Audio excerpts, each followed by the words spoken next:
2000 के ऊपर रैंक था, तो नहीं मिल रहा था। फिर एक बार मिल रहा था, थोड़ा सा डॉक्यूमेंट भी इशू हो गया था, तो वो प्रॉब्लम आ गया था। शुरुआत है सोचते थे अभी यहाँ गलती करेंगे तो कोई नहीं, वहाँ गलती नहीं होना, यही सोचते थे। तो इसीलिए कुछ इतना बुरा नहीं लगता था। रैंक तो कभी अच्छा नहीं आता था टीएससी में, स्टार्टिंग में नहीं आता था। जैसे जैसे प्रैक्टिस होती गई उस समय लग रहा कि हाँ तो ये आ रहा है, क्वेश्चन आ रहा है, फिर अच्छा फील होता था। तो आईसीयू में मेरा पोस्टिंग है। आईसीयू में तो थोड़ा सा हार्ड रहेगा ड्यूटी और डिफिकल्ट वर्कलोड भी रहेगा, लेकिन जो बोलते हैं ना, करने वालों को खुदा भी मदद करता है।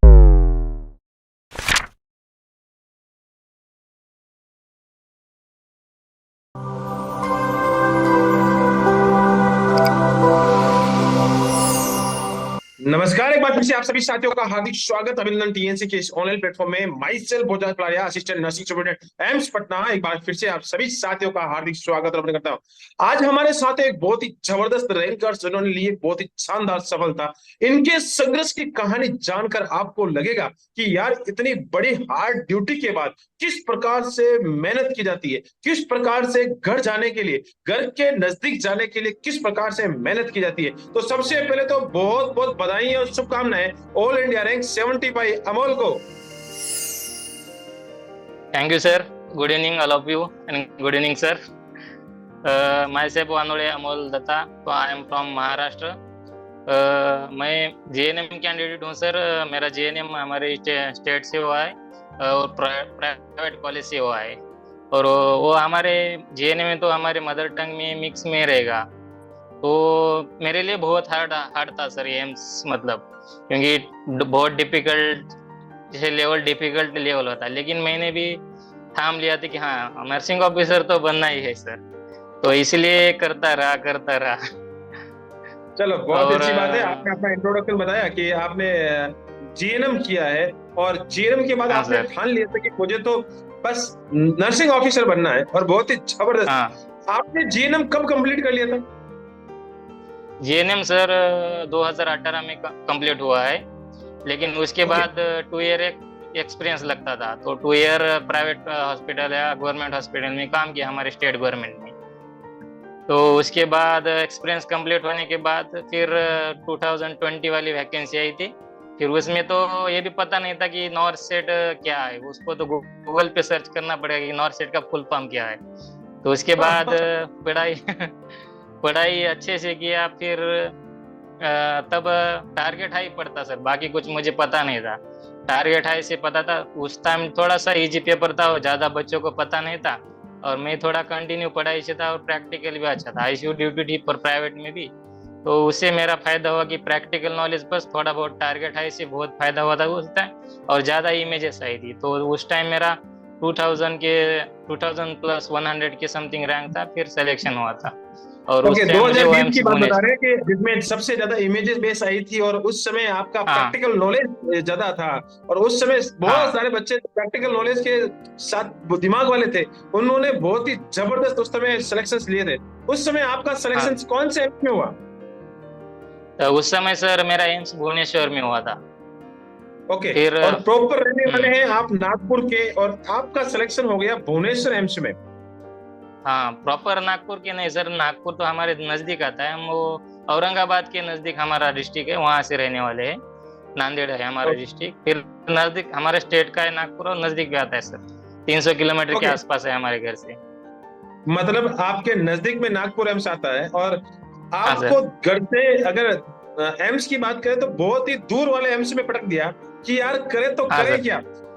अब आपके मन में ख्याल आने लगे कि घर जाना है तो करना पड़ेगा, कुछ तो करना पड़ेगा। तो कैसे कैसे शुरुआत कर दी कि अब घर जाना है? हाँ सर, वो तो पता था कि एम्स तो बहुत डिफिकल्ट होने वाला है, और हमें ये भी लग रहा था कि आगे और डिफिकल्ट होने वाला है। तो हमें इसीलिए हम तो कंटिन्यू पढ़ाई ही रहे थे। फिर ऐसे लगा था कि जॉब तो लग गया है, थोड़ा माइंड भी स्ट्रेस फ्री हो गए थे कि जॉब तो लग गया। वो तो कोविड के बाद इतना अच्छा था कि जॉब लगना मतलब बहुत था। घर वाले इतने खुश थे कि ठीक है कहीं भी हुआ। तब तो ऐसा समय था कि पाकिस्तान में भी जॉब लग जाए तो भी खुशी था। लेकिन तो अपने ये इसमें था। मतलब सीधी सी बात है, पाकिस्तान में भी अगर जॉब लग जाए तो बेरोजगार व्यक्ति जाने के लिए तैयार हो जाता है। उस समय इतना हाँ सर। जबरदस्त बात होती है गजब की बात बोली आप। हाँ, तब कोविड के बाद तो सर अलग ही सिचुएशन हुआ था, जॉब भी था और हमने तो कोविड में ही ड्यूटी की थी, लेकिन सबसे अच्छा अपॉर्चुनिटी हमारे फील्ड में तो एम्स नर्सिंग ऑफिसर ही है सर। तो हमें बेटर खुद से सबसे ज्यादा टॉप में रखने की कोशिश तो करना, ये ख्वाब था मेरा। तो इसीलिए करता रहा, मेहनत चलती रही, एक दिन मिल गया सर। ओके, जब आपने 2020 के बाद में सिलेक्शन ले लिया, उसके बाद 21, 22, 23 इतने सारे एम्स लगातार नोट सेट कंटिन्यूअसली आते गए। अगर मैं बात करूं तो 2.0, 3.0, 4.0 ये सारे के सारे नोट सेट आए। क्या उन नोट सेट में क्या हाल रहा आपका? सर वही हाल था, कोचिंग नहीं थी और ना टेस्ट सीरीज का पता था थोड़ा उतना, और टीएनसी भी नहीं थी तो उस टाइम पता नहीं था हमें, तो इतना प्रैक्टिस नहीं हुआ था। वही 2000 के ऊपर रैंक था तो नहीं मिल रहा था। फिर एक बार मिल ओके, रहा था, थोड़ा सा डॉक्यूमेंट भी इशू हो गया था तो वो प्रॉब्लम आ गया था। एक बार नागपुर सफलता एम्स मिला था, थोड़ा सा प्रॉब्लम आ गया था, फिर ज्वाइन नहीं कर पाया। फिर उसके बाद सफलता नहीं मिल रही थी, कुल मिला के सफलता हाँ आपके सर। आपके हाथ नहीं आ रही थी, मेहनत करते जा रहे थे और लेकिन सफलता नहीं मिल रही थी। टीएनसी के साथ आपका जुड़ाव कब से और आपको टीएनसी के बारे में कैसे पता लगा? टीएनसी के बारे में मेरे औरंगाबाद जीएमसी के कुछ फ्रेंड है, उन्होंने लास्ट टाइम जो जून में हुई थी नॉर्थ शेड, उससे पहले वाली सितंबर में हुई थी। तो उस वक्त उन्होंने रैंक अच्छी ली थी कि हाँ हमने टीएनसी का भी अच्छे प्रैक्टिस किया है और टेस्ट सीरीज डेली देते थे और बाकी तो पढ़ते थे। फिर मैं भी सोचा, मैं तो पढ़ता हूँ बहुत लेकिन कुछ प्रैक्टिस नहीं हो रही है अच्छे से। तो उन्होंने बताया कि टीएनसी अच्छा है, क्वेश्चन भी तगड़े तगड़े देते हैं। बोला ठीक है, देखते हैं कैसा है, बोला। फिर शुरुआत में जब लिया था तो टीएनसी का क्वेश्चन एक भी समझ में नहीं आता, इतने खतरनाक वाले क्वेश्चन थे। तो फिर तो लगा कि यार हाँ ये ऐसे क्वेश्चन आ सकते हैं नॉर्थ सेट में। जब तगड़ी तैयारी करोगे तो इजी वाले तो क्वेश्चन ऐसे ही निकल जाएंगे, ये सोच के कंटिन्यू देते थे। तब तो रैंक तो बहुत ऊपर था, रैंक का तो सोचना है, टीएनसी का रैंक भी 10,000 के ऊपर ही आता था। चलो ठीक है, कोई नहीं आएगा, स्टार्टिंग है सोच के कंटिन्यू करता रहा सर। फिर एक दिन ओके, करते करते आ गया 200 तक रैंक। बहुत ही बढ़िया। टीएनसी का कौन सा प्लान आपने ज्वाइन किया था? सर कॉम्बो प्लान है वीडियो प्लस एमसीक्यू का, वो हमने ज्वाइन किया था। वो एमसीक्यू तो प्रैक्टिस तो अच्छे उसके बाद कुछ डाउट आए तो कुछ क्वेश्चन रहते, तो एक क्वेश्चन में सब क्वेश्चन का रैशनल जो आता था ना, वो सबसे बढ़िया सबसे यादगार रहता था सर की। हाँ सर, वो एग्जाम में भी सर का जो वीडियो चल रहा था वो याद आता था कि हाँ सर ने तो ऐसे ऐसे बताया, फिर वो क्वेश्चन भी लग रहा था ये तो देखा हुआ है। ओके, हाँ, वो रैशनल वाला बहुत फायदा हुआ सर। वीडियो रैशनल इतने मजबूत आपको बना दिया था कि एग्जाम हॉल में भी वीडियो रैशनल दिखने लगे थे कि अरे सर सामने ही चल रहा है, और बहुत ही जबरदस्त तरीके हाँ से आपने वहां पे आंकड़ा किया। अब टीएनसी का जब आप हमेशा एग्जाम देते थे, वीडियो रैशनल देखते थे, वीडियो एमसीक्यू आप सॉल्यूशन कर रहे थे, कभी ऐसा नहीं लगा कि ये टीएनसी वाले ये क्वेश्चन कहाँ से बनाते हैं? ये तो बहुत बार लगा सर, ये तो हमने चैलेंज भी किया था कि टीएनसी के रैंक 10 में आएंगे, लेकिन पूरा कभी कभी सब्जेक्ट वाइज क्वेश्चन पेपर होते थे, पूरा सब्जेक्ट पढ़ लेते थे, फिर भी रैंक नहीं आता था क्योंकि कहाँ से क्वेश्चन कहाँ से, ये हम हर बार फ्रेंड को बोलते थे ये टीएनसी वाले क्वेश्चन लाते कहाँ से है। तो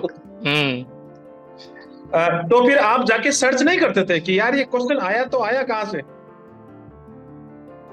सर्च करने की क्या जरूरत ही नहीं पड़ी सर, टीएनसी है तो हाँ वो इतना मेहनत करे, हमें तो मिल रहा है डाटा, बस वही क्या करेगा तो काफी है।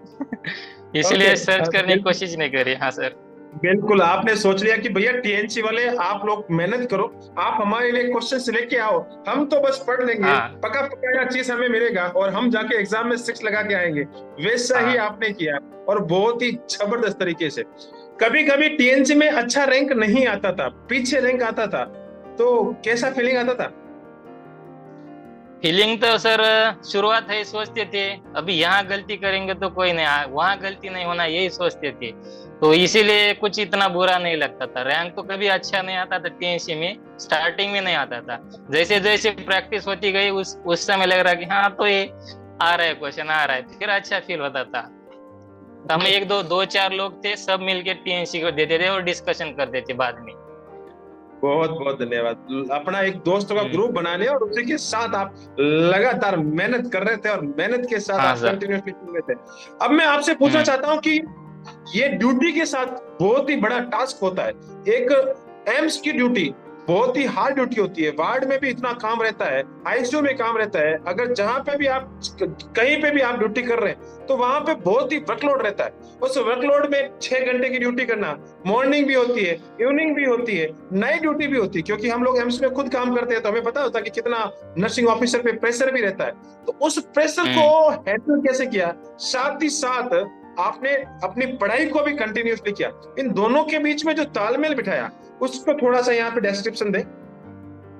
हाँ सर, अभी मैं एम्स भुवनेश्वर हूँ, आईसीयू में वर्किंग हूँ।